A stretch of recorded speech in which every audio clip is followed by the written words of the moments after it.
कोई कहता है सनकी, कोई कहता है दीवाना, कोई ये कहता है कि ये संगीतकार है किस किस्म का। भाई ये तो किसी के हाथ ही नहीं आता। मैं बात कर रहा हूँ ओपी नैयर साहब। भाई देखो उनकी अपनी ज़िंदगी वो जाने, लेकिन मैं ये ज़रूर कहूँगा जो सुरीला संगीत उन्होंने बनाया है, हम उसको आज भी इतने सारे गीत जो उन्होंने बनाए उनको हम सुनते हैं। और विशेष बात ये रही कि ये उनकी सेंटिनरी है, सेंटिनरी जन्म शताब्दी पे, यानी एक संगीतकार जिसको दुनिया से रुखसत हुए भी कितने ही बरस हो गए, उसकी धुनों को हम सुनते हैं। एक तरफ तो बजती है घोड़े की थाप और दूसरी तरफ उड़े जब जब जुल्फें तेरी, और ऐसी खनक उन्होंने दी हिंदी फिल्म्स में जो दोबारा कोई कर नहीं पाया। लेकिन इस इंसान का कमाल ये है कि मोहम्मद रफ़ी साहब पर ही समर्पण है पूरे का पूरा, लेकिन जब हेमंत कुमार साहब की ज़रूरत पड़ी तो फिर उन्होंने कहा कि चलो भाई संबंध में हेमंत साहब को ले लिया। और जब मन्ना दा की बात आई तो मन्ना दा और रफ़ी साहब का एक ऐसा उन्होंने जुगलबंदी करवा दी, लोग कहने लगे यार क्लासिकली भी ये इंसान इतना साउंड है। तू है मेरा प्रेम देवता, अंतर्घट तक प्यासी हूँ मैं, मन की प्यास बुझाने अब इन सुरों को नाप लीजिए, सुरों को जांच लीजिए। वो संगीतकार जिसने संगीत को ऐसा नहीं कि जाकर के बाकायदा सीखा हो, वो संगीतकार जिसने जीवन में कभी किसी के असिस्टेंट के रूप में काम नहीं किया, आसमान फिल्म के जरिए शुरुआत की और आसमान तक अपना नाम लिखकर चला गया। हाई टाइड, लो टाइड, सब को सहा, और आखिर में बस जो बात उनकी ज़िंदगी में थी, एक गीत के ज़रिए उन्होंने कही थी, चल अकेला घर भी त्यागा, या घर वालों ने उन्हें त्यागा, और उसके बाद में दुनिया से रुखसत हो गए, लेकिन पीछे छोड़ गए एक विरसा, जिस विरसे का जिक्र मैं अभी आप दोस्तों के सामने करने जा रहा हूँ, क्योंकि जन्म शताब्दी एक बहुत बड़ा दिन है। और ये जन्म शताब्दी वैसे शक्ति सामंत की भी है, उनका भी जिक्र मैंने किया, 13 जनवरी उनकी है। और शुरू की फिल्म्स में शक्ति सामंत जो है इतने दीवाने थे ओपी नैयर के संगीत के कि वो तो काबिल तारीफ करूं क्या उसकी जिसका नाम है ओपी नैयर। तो मैं इन गीतों को अभी आपके सामने एक गुनगुनाने की कोशिश करूंगा और बताने की कोशिश करूंगा कि ये धुनें उन्होंने बनाई कैसे, किस तरीके से उन्होंने। देखिए उस इंसान का कमाल क्या है, वो अप्रिशिएट भी करता है, वो पजीराई भी करता है। जीएस कोहली साहब उनके असिस्टेंट थे, ढोलकिया थे, और जब जीएस कोहली साहब को मिला मौका अलग से फिल्म करने का, एडवेंचर्स ऑफ रॉबिन हुड, नमस्ते जी, तो उन्होंने कहा हाँ जी कोहली जी चलो तुसी जाओ आराम नाल। और रफ़ी साहब के साथ जो मोहब्बत थी ओपी नैयर की वो कमाल, रंजिश भी हुई, लेकिन फिर उसके बाद में शुरू। रफ़ी साहब के जिनों दिनों लीन पीरियड चल रहा था, ओपी नैयर कहा करते थे एक फिल्म मुझे मिल जाए मैं रफ़ी को वापस लेके आऊँगा। ऐसी कोई फिल्म मिली नहीं, क्योंकि रफ़ी साहब दुनिया से रुखसत हो गए 1980 में, लेकिन रफ़ी साहब भी पीछे अपने पूरे का पूरा ऐसा इतिहास छोड़ गए। तो आइए कुछ बातें आज की ये लेते हैं, क्योंकि ये आई 16 जनवरी और जन्म शताब्दी ओपी नैयर साहब की। टक की टक हो जाए। ओ जी वाह जी।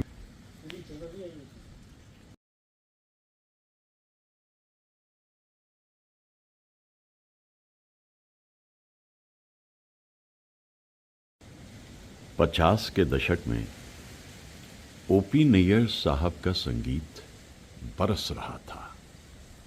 हर धुन सुनने के लिए उनकी ज़माना तरस रहा था।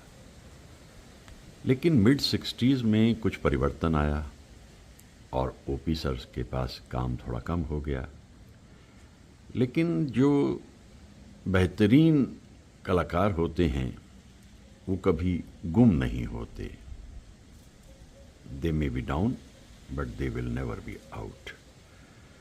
बहारें फिर भी आएंगी एक ऐसी फिल्म है जिसे चलते चलते गुरुदत्त बना रहे थे, लेकिन उनका इंतकाल हो गया। उसके बाद भी इस फिल्म को बनाया जा रहा था। यहाँ एक गीत अनजान साहब ने लिख कर के दिया जब, तो ओपी सर को वो बहुत पसंद आया। उन्होंने कहा ये गीत इतना खूबसूरत है कि इस पे मिनिमम म्यूजिशियंस का इस्तेमाल करना है, और पियानो को बेस बना करके ये गीत जो मोहम्मद रफ़ी साहब से गवाया उन्होंने, ज़रा देख लीजिए इसके अल्फाज और इसकी धुन। झुकी झुकी निगाह में भी है बला की शोखियाँ, दबी दबी हंसी में भी तड़प रही हैं बिजलियाँ। शबाब आपका, शबाब आपका, शबाब आपका, नशे में खुद ही चूर चूर है। मेरा दिल मचल गया तो मेरा क्या कसूर है। आपके हसीन रुख पे आज नया नूर है। मेरा दिल मचल गया तो मेरा क्या कसूर है। आपकी निगाह ने कहा तो कुछ ज़रूर है।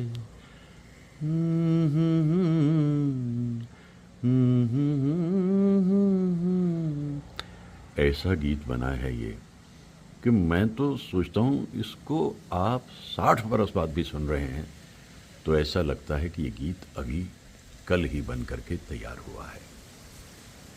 ये मधुर गीत है, गुरुदत्त पे पिक्चराइज होता, ऐसा नहीं हुआ, और धर्मेंद्र इस फिल्म में आए, और जब ये गीत हम देखते हैं तो वहाँ दिखाई देता है हमें कि माला सिन्हा और तनुजा दोनों मौजूद हैं पियानो के पास में, और ये गा रहे हैं धर्मेंद्र। दोनों समझती हैं कि शायद ये गीत उनके लिए गाया जा रहा है। तो ऐसे रचनाएं याद रहती हैं। आज तो एक अंधेरा सा छा गया है संगीत पे, ऐसा अंधेरा जिससे बाहर आने की उम्मीद मुझे तो नहीं है, लेकिन फिर भी जैसे कहते हैं ना कि उम्मीद का दामन नहीं छोड़ना चाहिए। ओपी नैयर, मोहम्मद रफ़ी साहब को तो वो इस कदर पसंद करते थे कि जब भी कोई गीत बनाते थे, यार रफ़ी साहब आ जाओ, गाना तैयार है। लेकिन कभी कभी नाइत्तफाकियाँ होती हैं। एक दिन रफ़ी साहब गीत की रिकॉर्डिंग के लिए लेट हो गए, देरी से पहुँचे। तो ओपी सर ने कहा कि भाई रफ़ी साहब क्या हुआ, आज तो बहुत देर हो गई आपको। तो उन्होंने कहा वो दरअसल रफ़ी साहब ने कहा कि वो शंकर जयकिशन की रिकॉर्डिंग में था, कुछ वक्त लग गया वहाँ ज़्यादा, तो मैं अब इसकी रिकॉर्डिंग के लिए तैयार हूँ। बड़े ज़िद्दी और बड़े क्रोधित किस्म के इंसान थे ओपी नैयर साहब। कहने लगे बस रफ़ी साहब अब मैं आपके साथ गाना नहीं बनाऊँगा, मैं करूँगा ही नहीं आपके साथ संगीत में। रफ़ी साहब चुप गए। कुछ समय बीत गया, काफ़ी समय बीत गया, रफ़ी साहब भी उन्हें मिस करते थे। सच यह है कि ओपी नैयर भी रफ़ी साहब को बहुत मिस करते थे। लेकिन ईगो होती है ना, ये जो अहंकारी लोग होते हैं इनमें ईगो बहुत होती है, अहम बहुत होता है ज़्यादा। लेकिन ताज्जुब हुआ ओपी नैयर साहब को ये देखकर कि एक दिन रफ़ी साहब उनके आशियाने पे आए। हाँ जी ओपी नैयर साहब की हाल है। ओहो हो, ओपी नैयर साहब ने खुद इस बात को कहा, मैं तो रफ़ी साहब के सामने इतना छोटा पड़ गया, ये इंसान कितना बड़ा है कि इसने मेरे घर आकर के मेरा हाल चाल पूछा। वो लोग अलग तरह के थे, इसीलिए जो गाने बनते थे वो आज तक हमारे पास में मौजूद रहते हैं। लता जी के साथ अपनी पहली ही फिल्म से वो समझ गए थे कि नहीं बनेगी बात, तो इसलिए लता जी के साथ तो उन्होंने कभी काम किया ही नहीं। हाँ, आशा भोसले की जो चमक और दमक उन गीतों में रही है वो तो भुलाए नहीं भूलती। तो सेंटिनरी है ये ओपी नैयर साहब की, और 16 जनवरी को हो रहे हैं पूरे 100 बरस के, 16 जनवरी 2026। तो हम तो पहले से ही शुरू कर देते हैं बहुत कुछ उनके बारे में कहना। और ऐसे लोग तो वाकई थे संगीत की दुनिया का गहना। मुझे थोड़ा वक्त लगा ओपी नैयर तक जाने में, क्योंकि मैं तो शंकर जयकिशन के संगीत से बाहर ही नहीं आता था और ऐसे ऐसे गीत सुनता रहता था। लेकिन फिर जब पहचाना तो बस फिर पहचाना कि क्या कहने, ओ तेरा क्या कहना ओपी सर।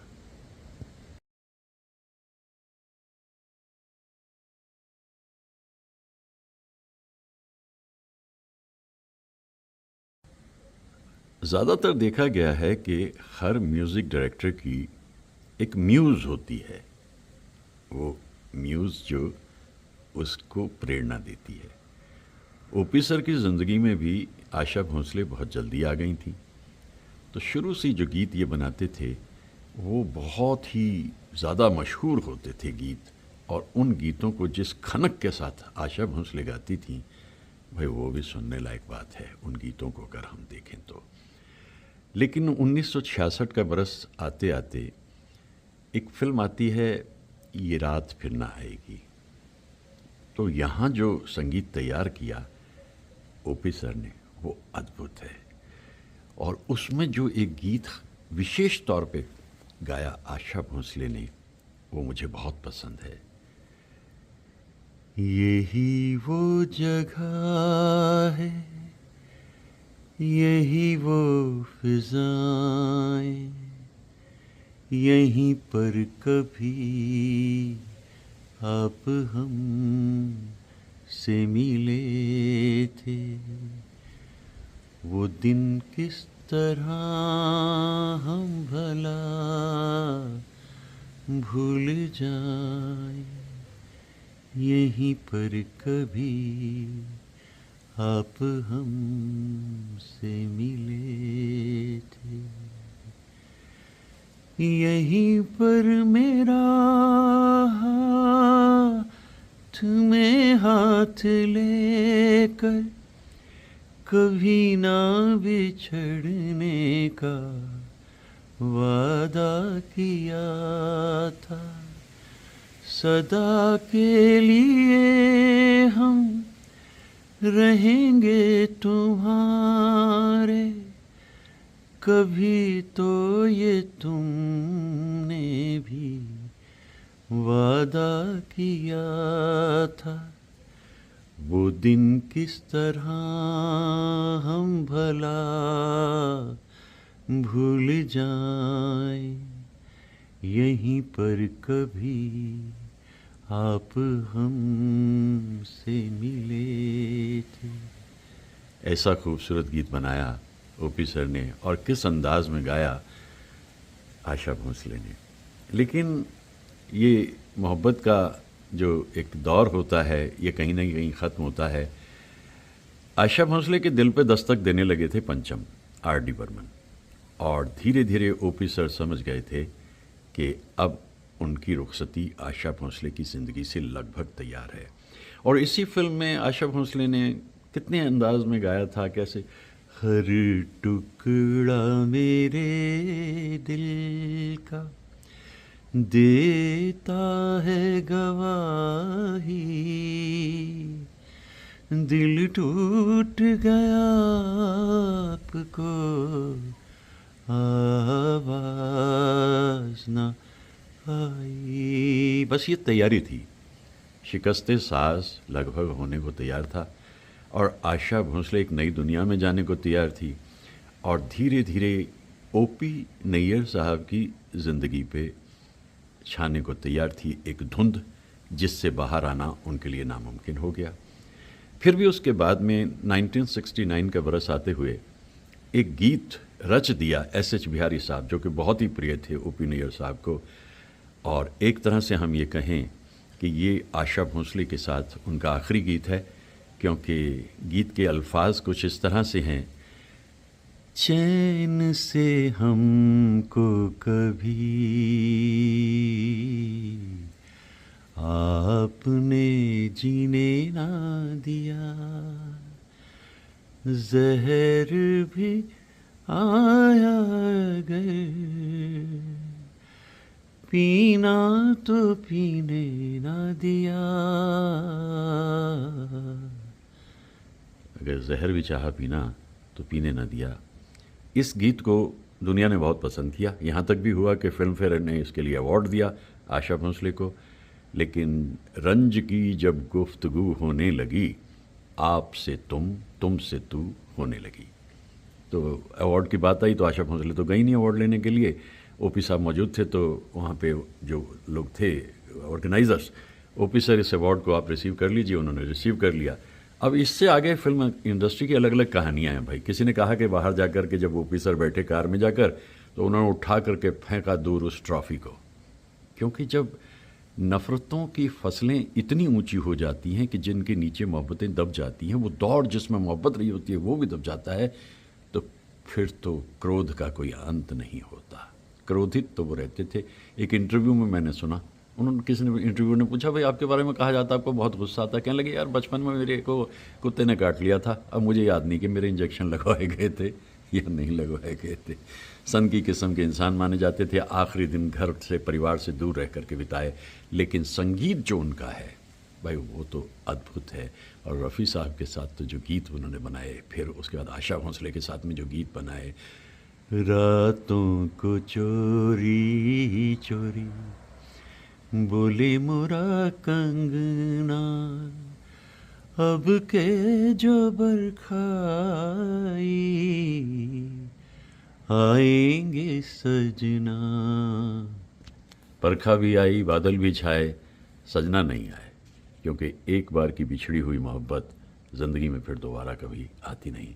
मैं याद कर रहा हूँ ओपी नैयर साहब को, उनकी जन्म शताब्दी को हम बहुत प्यार से मनाने की कोशिश कर रहे हैं अपने स्वरांजलि के ज़रिए। मैं तो ख़ास तौर से यही कर सकता हूँ, क्योंकि दुनिया बदल रही है, संगीत बदल रहा है, लोग बदल रहे हैं, फिर भी जो मुझसे हो पाता है मैं तो कहता ही हूँ, ऐसे अद्भुत संगीतकार ओपी नैयर।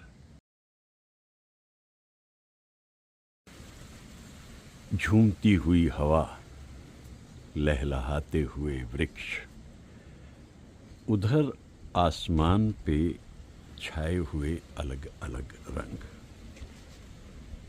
कभी कभी इन रंगों में कुछ अलग सा ही दिखाई देने लगता है, जैसे कि मुझे याद आ रही है 16 जनवरी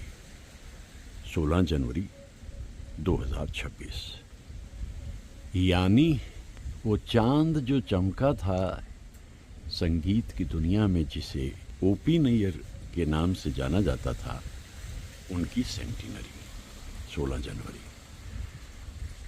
कमाल के संगीतकार थे, जिसे वो कहते थे ना कि भाई ताल के बादशाह थे, ताल ऐसी कि इंसान थिरकने लगे। ओपी नैयर साहब की ज़िंदगी के कई रंग हैं, तो उन रंगों को मैं आप तक लाना चाह सकता हूँ, ला सकता हूँ, लाना चाहता भी हूँ। ये देखिए, फिर रंगों ने थोड़ी सी करवट ली, और इन रंगों में उभरता हुआ संगीत का वो रंग जो ओपी नैयर साहब से जुड़ा है। तो मेरे ख्याल से आइए सुनिए ओपी नैयर साहब की ज़िंदगी की एक मुख्तसर सी कहानी, संग संग, यानी दत्त संग। कुछ कहने को है मेरे पास उनके बारे में, उनकी ज़िंदगी के बारे में, उनके गीतों के बारे में। ज़िंदगियों के बारे में मैं ज़्यादा बातें करता नहीं भाई, हर किसी की अपनी अपनी ज़िंदगी। हाँ, संगीत की बात करता हूँ, क्योंकि उनका संगीत इतने वर्षों बाद भी आज भी शादाब है, और ऐसे संगीतकार को मेरा तो आदाब है।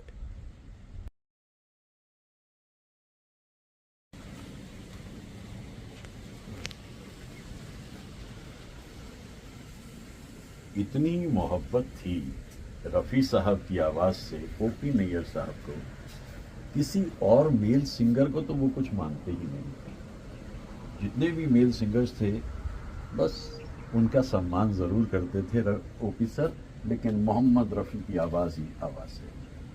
1972 का बरस आते आते मुखर्जी ने एक फिल्म बनाई, एक बार मुस्कुरा दो, और जैसे ही एक बार मुस्कुरा दो की बात आई तो उसमें उन्होंने ओपी नैयर साहब के हुनर को देखते हुए संगीतकार के रूप में ले लिया। लेकिन यहाँ एक बात तय थी कि ये वो वक्त था 1972 का, जब पूरा सूरज जो है वो चमक रहा था किशोर कुमार साहब का। तो उन्होंने कहा ठीक है इंदिवर साहब, गीत तो आपने लिखा ही है, धुन भी मैंने बना दी, और किशोर कुमार से गवा लेते हैं। किशोर कुमार भी इस बात को समझते थे कि बाजार की बात अलग रही, लेकिन ओपी नैयर साहब का तो कोई मुकाबला नहीं, चूंकि पहले गा चुके थे शुरू के दौर में किशोर कुमार। तो यहाँ इस बात से जाहिर हो जाता है कि form is temporary, class is permanent, और ओपी सर की जो क्लास थी वो परमानेंट थी, क्योंकि जो उनके कदरदान थे वो कदरदान थे ही। तो जो इंदिवर साहब ने गीत लिखा वो कुछ इस तरह से था। सवेरे का सूरज तुम्हारे लिए है कि बुझते दिए को ना तुम याद करना, हुए एक बीती हुई बात हम तो, कोई आंसू हम पे ना बर्बाद करना। आहा, क्या गीत गाया किशोर दा ने। और एक तरह से कहा तो नहीं, लेकिन मतलब यही था, OP Nayyar sir, don't underestimate the power of Kishore Kumar. तो ये उगता हुआ सूरज मैं देख रहा हूँ, कभी सूरज उगा था ओपी सर का भी, कभी सूरज उगता है तो डूबता भी है। तो ये 1972 का समय जो है ये डूबते सूरज का है ओपी सर का, लेकिन इस फिल्म के गीत बड़े खूबसूरत बनाए थे उन्होंने, और मैं याद कर रहा हूँ ओपी नैयर साहब को। देखिए इत्तेफाक है कि जब मैं इस गीत को गा रहा हूँ तो सूरज भी सामने उसी वक्त में लगभग उग रहा है।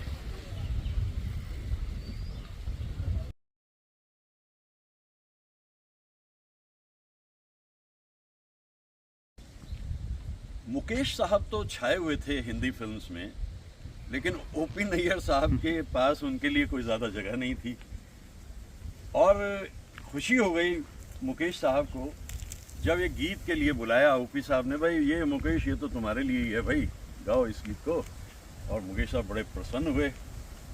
हजारों मील लंबे रास्ते तुझको बुलाते, यहाँ दुखड़े सहने के वास्ते तुझको बुलाते, है कौन सा वो इंसान जहाँ में जिसने दुख ना झेला, चल अकेला चल अकेला चल अकेला, तेरा मेला पीछे छूटा राही चल अकेला। बड़े प्रसन्न हो गए मुकेश साहब ये गीत गाकर, क्योंकि गुरुदेव टैगोर ने एक बात कही थी कि जोदी तोर डाक सुने केव ना आशे, तो भी एकला चलो एकला चलो एकला चलो। वैसे मैं तो इस बात को बहुत पहले से मानता हूँ, कितने भी संगी साथी मित्र परिचित और शनासा आपको जिंदगी में मिल जाएं, at the end of it you stand alone.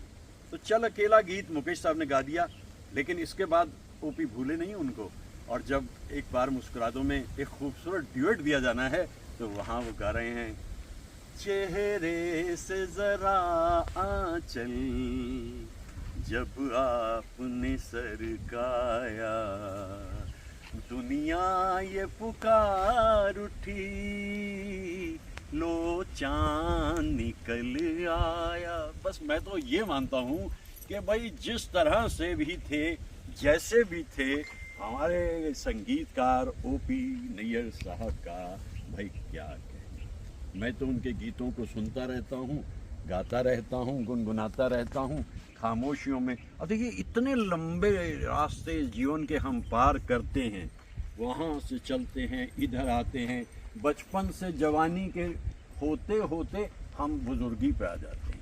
और दरअसल जो जीवन का सबसे मधुर रूप है वो बुजुर्गी ही है, क्योंकि आप इतना कुछ देख चुके हैं ज़िंदगी में, जिसको जाना है उसको जाना है, आप रोक नहीं सकते, और जिसको आना है उसका स्वागत करना हमारी फितरत है।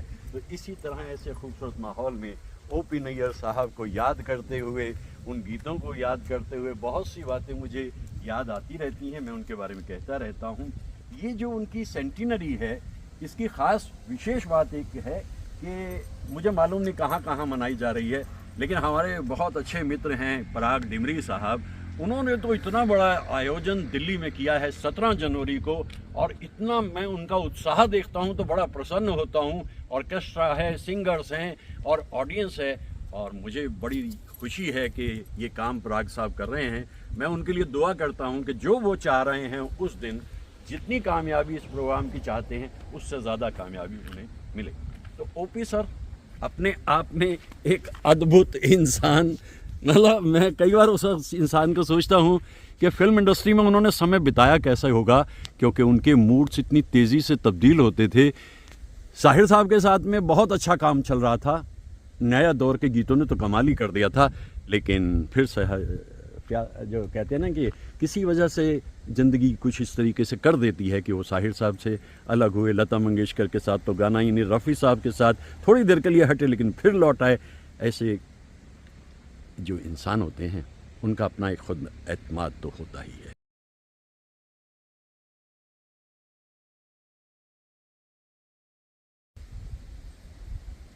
ओपी नैयर साहब कौन भाई? ओपी नैयर साहब कौन? मैं तो ओपी नैयर साहब के बारे में ये कहता हूँ, यूं तो हमने कितने ही संगीतकार देखे हैं, भाई ओपी सर तुम सा नहीं देखा। क्योंकि जो वेरिएशंस वो करते थे, इंस्ट्रूमेंट्स को जिस तरीके से इस्तेमाल वो करते थे, वो कमाल था। शुरू की लगभग 13-14 फिल्म्स निकल गईं, कुछ अच्छी चली कुछ नहीं भी चली, क्योंकि गुरुदत्त के हवाले हो गए थे शुरू में। गुरुदत्त उन्हें बहुत सम्मान देते थे। तुम जो हुए मेरे हम सफर, रास्ते बदल गए, लाखों दिए मेरी राह में, पत्ते जल गए, ऐसे से मधुर गीत बना देते थे ओपी नैयर साहब। तो 1957 का बरस उनके लिए बड़ा इम्पोर्टेंट है, क्योंकि नया दौर फिल्म के ज़रिए जो संगीत ला करके पंजाबी उन्होंने ढोलक का इस्तेमाल करके और भंगड़े का और गिद्दे का इस्तेमाल किया, ओपी नैयर साहब तो छा गए। और उनके असिस्टेंट जीएस कोहली साहब बहुत ही अच्छे ढोलकिया थे, और उनको भी मालूम था कि जो धुनें हैं वो अगर मन में उतरती चली जाएं तो संगीतकार देर तक रहता। और यही वक्त है लगभग जब उनकी ज़िंदगी में शोहरत आनी शुरू हो गई है, और यही वक्त है जब तुमसा नहीं देखा भी गाने हिट हो गए उनके। जवानियाँ ये मस्त मस्त बिन पिए, जलाती चल रही है राह में दिए, न जाने इनमें किसके वास्ते हूँ मैं, न जाने इनमें कौन है मेरे लिए, मेरे लिए, मेरे लिए।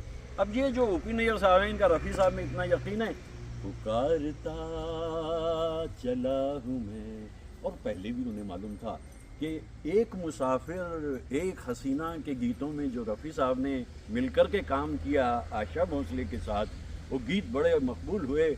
हम तो ओपी सर से कहते हैं बहुत शुक्रिया, बड़ी मेहरबानी, मेरी जिंदगी में हुजूर आप आए। तो ऐसे ऐसे गीत हम सुनते हैं, और इन गीतों के अंदर जो एक लचक है और उन गीतों की अपनी खनक है।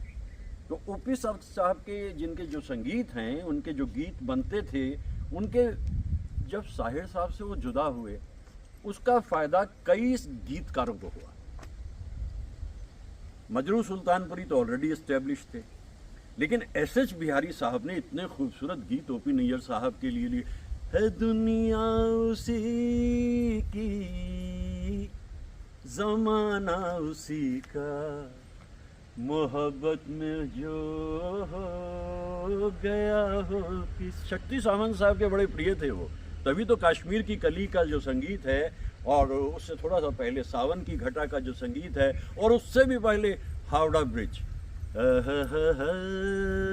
ला ला ला लरन आइए मेहरबान, क्या गाना था, क्या हिट गाना था वो। तो इन गीतों में हम एक अलग सी खनक पाते हैं। और जो ओपी नैयर साहब का देखिए क्या विजन होता है, जब एक गीत बन रहा है फिल्म कश्मीर की कली में, और उसको ख़त्म किया यूं, तो ये जैसे उसके आखिर में जाकर के उसको ख़त्म करना है गाने को, तो वहाँ शम्मी कपूर कहते हैं यार ये जो आप अचानक इस गाने को ख़त्म कर रहे हो, तारीफ करूं क्या उसकी जिसने तुम्हें बनाया। रफ़ी साहब कहने लगे नहीं भैया एकदम नहीं ख़त्म करो। ओपनिंग कहने नहीं नहीं रफ़ी साहब इसको यहीं पे ख़त्म करो यार, बस क्या आगे बढ़। मैं बार बार चाहता हूँ 5-6 बार इसको शम्मी कपूर कहें और आखिर में वो झील में गिरे। शम्मी कपूर के पास गया रफ़ी साहब, तो ये नैयर साहब मेरी बात नहीं सुनते यार, वो गए वो शम्मी कपूर नैयर साहब के पास। देखिए दोस्तियाँ प्यार मोहब्बत कितनी होती। और नैयर साहब क्या प्रॉब्लम है ये यार, अगर नहीं मुनासिब लगेगा तो हटा देंगे ना। और क्या गाने में जाना है, तुम न तारीफ करूं, और जितनी बार बोला वो डिफरेंट टोन्स में, ये कमाल। तो गीत जो बनते थे उस ज़माने के उन कलाकारों के हिसाब से, मैं तो आज यही सोचता हूँ। ओपी नैयर साहब को जैसा मैंने कहा ना कि पहचानने में मुझे थोड़ा वक्त लगा, क्योंकि मैं शंकर जयकिशन के संगीत से बाहर नहीं आ पाता था।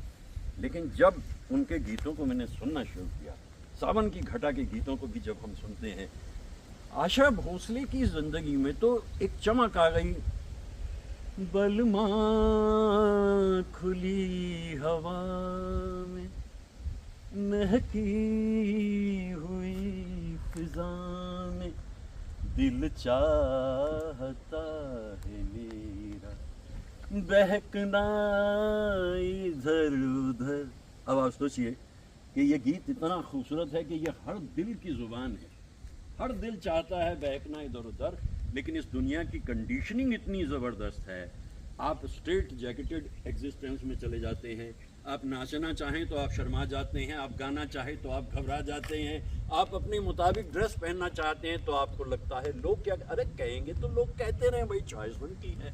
ओपी नैयर साहब ने इस बात की फिक्र कभी नहीं की। और मैं उन गीतों को, आज कोई प्यार से दिल की बातें कह गया है, मैं तो आगे बढ़ गई, पीछे ज़माना रह गया। दरअसल सही बात तो यह है कि जिन्हें जो सोचना है वो सोचते रहें, आप अपना आगे बढ़ते रहिए, क्योंकि एवोल्यूशन ही रेवोल्यूशन है। हर उकताहट से बाहर आकर जब आप उनमें नई तरह के फूलों को खिला देते हैं, तो ये क्या है, ये एवोल्यूशन है। और एक तरह से ये रेवोल्यूशन है, क्योंकि जो चला आ रहा था, जो लगभग थक चुका था, उकता चुका था, उसमें आपने एक नया परिवर्तन कर दिया। तो ये evolution and revolution, two sides of life, इनको ध्यान देना होता है। कितनी बातें कहता रहता हूँ, कितनी बातें कह चुका हूँ, और अभी याद कर रहा हूँ ओपी सर को, क्योंकि कितने सारे गीत, कितनी सारी बातें मुझे उनके बारे में याद आती हैं। मेरा ख़्याल है कि अलग अलग जगहों पे अलग बातें कहने का मज़ा कुछ और ही होता है।